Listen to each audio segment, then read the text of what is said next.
Hello, dear students. So, in this video, we will look at the explanation of the last and the fourth stanza of the poem, An Elementary School Classroom in a Slum. So, let's continue.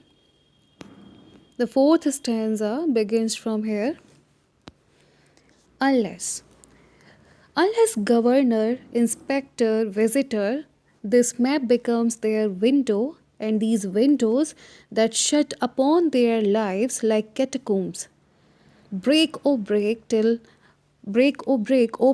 they break the town and show the children to green fields and make their world run azure on gold sands and let their tongues run naked into books, the white and green leaves open.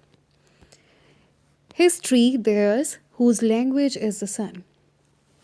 So, students, the poet here says that the government should take notice of the problems being faced by these kids here. Means जब तक वहाँ पे governor वहाँ के या कोई inspector या फिर विजिटर जब तक वहाँ उसको नोटिस नहीं करेंगे उस स्कूल को या उस स्लम की जो ज़िंदगी है, जब तक वहाँ के लोग उनको नहीं जानेंगे, जो वहाँ के बड़े बड़े हायर अथॉरिटीज़ हैं, जो गवर्नर है, इंस्पेक्टर है, विजिटर्स हैं, जब तक वहाँ पर वो लोग आएंगे नहीं, देखेंगे नहीं, तो उनको पता भी नहीं चलेगा कि उनकी ज़िंदगी किस तरीके की है स्लम में या वो किस स्कूल में पढ़ते हैं. The poet urges them to change the life of these kids and make the world map a reality for them.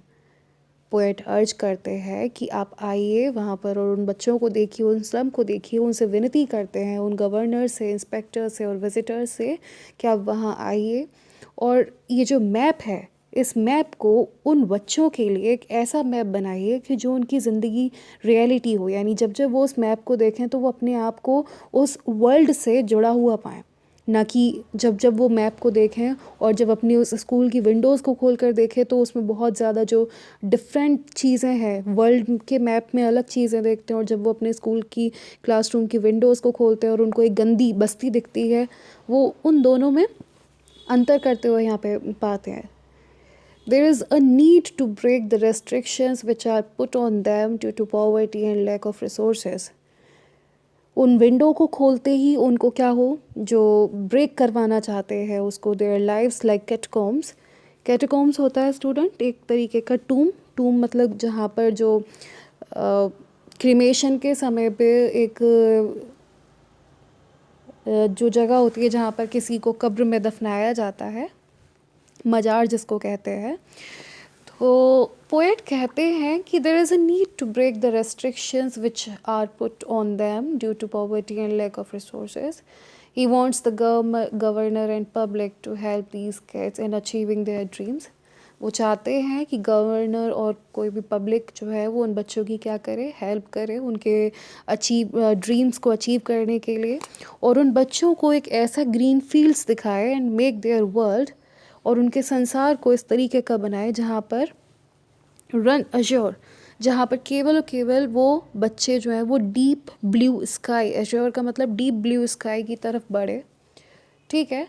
As this will take them away from the fog to azure sky. Fog मतलब वहाँ पर जो एक उस बस्ती में जहाँ पे अंधकार ही अंधकार है, वो वहाँ से उनको लेके कहाँ जाए, अश्योर स्काई यानी एक डीप ब्लू स्काई तक लेके जाए. The poet here wants to say that in this way, the kids can be taken away from the darkness of their present to a bright future. He wants these kids to experience the sands and the beauty of nature, as this will lead to a desire of gaining knowledge. They will then go through the white and green leaves. यहाँ पर आप देख रहे हैं कि वो the white and green leaves open. Means in this way they will then go through the white and green leaves. Here white leaves depict the books and green leaves depict nature, कि वो books को भी साथ में रखें और green leaves यानी nature, वो दोनों ही एस्पेक्ट को देख पाए. उनके पास केवल गंदी बस्ती ना हो बल्कि वो दोनों चीज़ों को महसूस कर पाए. This will then result in their progress and they will be able to paint a bright future for themselves. History theirs, whose language is the sun. इस प्रकार अगर वो अपनी ज़िंदगी जिएंगे तो हिस्ट्री उनकी होगी, और जिसका जो लैंग्वेज है वो सन होगा। सन का को यहाँ पर रिप्रेजेंट किया गया है स्टूडेंट्स, यहाँ पर सन को ब्राइट नॉलेज से रिप्रेजेंट किया है। So that's all for the chapter here, the poem ends here. Thank you all.